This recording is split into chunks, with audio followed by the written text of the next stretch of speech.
তুমি তোমার যদি আমি জীবনের 63টা বছর, তুমি যে ধরো তোমার হায়াত ধরো 63 বছর বা 60 বছর হলো, তোমাকে 63 বছর ক্লাস 9 10 পড়াইলাম, তোমার কাছে সারা জীবনই ক্লাস 9 10 কঠিন লাগবে। সারা জীবনে মনে হবে ক্লাস 9 10 কঠিন। তোমাকে যেই মুহূর্তে আমি জাস্ট একটা বছরের জন্য এইচএসসি তে নিয়ে আসলাম, সেই মুহূর্তে তোমার এই 9 10 কি এখন সহজ লাগে না কঠিন লাগে? 9 10 কমেন্টে বলো যে এইচএসসি তুলনায় 9 10 কেমন লাগে?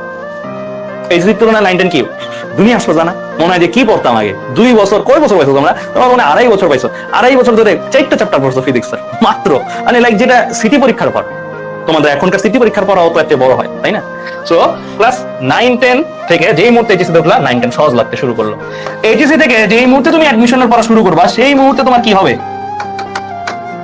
এইচএসসি সহজ লাগতে শুরু করবে। এন্ড আমরা তোমাদেরকে বেসিক্যালি এইটা পড়াচ্ছি জাস্ট বিকজ অফ হোয়াই তোমার এইচএসসি সহজ লাগে এন্ড অ্যাডমিশনের সাথে আগেই পরিচিত হয়ে যাবে। এন্ড অলসো আমরা এরপরও কিছু কাজ করি। আমরা যেমন ওই যে কালকে যে এক্সামটা হবে তোমাদের বড় ভাইয়াদের, দেখবো পটেনশিয়াল বুয়েটিয়ান এক্সাম একটা হচ্ছে, ওই এক্সামটাতে আমার পার্টের কোশ্চেনগুলো আমি বলবো যে বুয়েট অ্যাডমিশনের চেয়ে কঠিন কোশ্চেন করছে।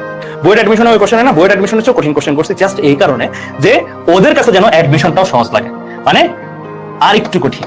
এটা শুধু আমরা না, এটা বিভিন্ন কোচিং সেন্টার বা সব জায়গায় এই জিনিসটা প্র্যাকটিস করা হয় যে আর একটু কঠিন করানো হয়। ধরো অ্যাডমিশনে আসবে 1, তোমার আমরা করাবো 3, লেভেল 1 আসবে অ্যাডমিশনে, আর সরি আমি একটু কম্পারিজন দিই। ধরো এটা তোমার লেভেল 1, গেমের লেভেল থাকে না, লেভেল 1, এটা ধরো তোমার লেভেল 5, হ্যাঁ।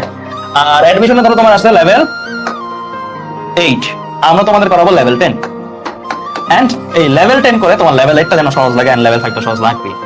সো এইটা হচ্ছে তোমার কি মানে স্ট্র্যাটেজি লাইফে। তোমার ধরো খুবই বোরিং লাগতেছে, টাফ লাগছে, তুমি লাইফটাকে একটু কঠিন বানাও, দেখবো যে আগের লাইফটা অনেক মজার লাইফ ছিল।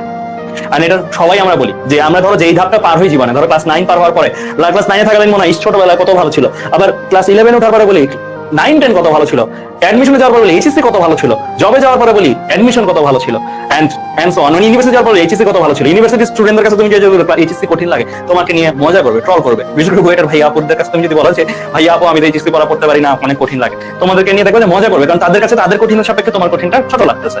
ঠিক আছে, মানে তোমারটা মনে হচ্ছে যে তুমি কি রে ভাই। এন্ড এইটা কিন্তু তোমরা খেয়াল করছো রাইট? 23 ব্যাচের স্টুডেন্ট যখন বিভিন্ন জায়গায় পোস্ট দাও গ্রুপগুলোতে, যে কোনো পাবলিক গ্রুপ এডুকেশন, দেখো না তোমাদের বড় ভাইয়া আপুরা কেমন যেন মনে হয় না যে ওরা ফ্রেন্ডলি না। অনেকে আছে, সবাই এরকম না, অনেকে মনে হয় না যে অনেক ক্ষেত্রেই যে মজা করে আমাদেরকে নিয়ে, ট্রল করে ওইরকম।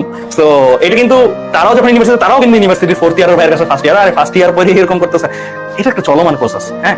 সো এই চলমান প্রসেসে বেসিক্যালি তোমার যেটা করতে হবে সেটা হচ্ছে তুমি তোমার লেভেল থেকে একটু ভলিউম বাড়াই দিবা, মানে তুমি যেই ভলিউমে শুনতা সেই ভলিউমে একটু ভলিউমটা বাড়াই দিবা, তাহলে তোমার আগের ভলিউমটা আরো প্লিজেন্ট, আরো সুন্দর লাগবে আগের লেভেলটা। ঠিক আছে।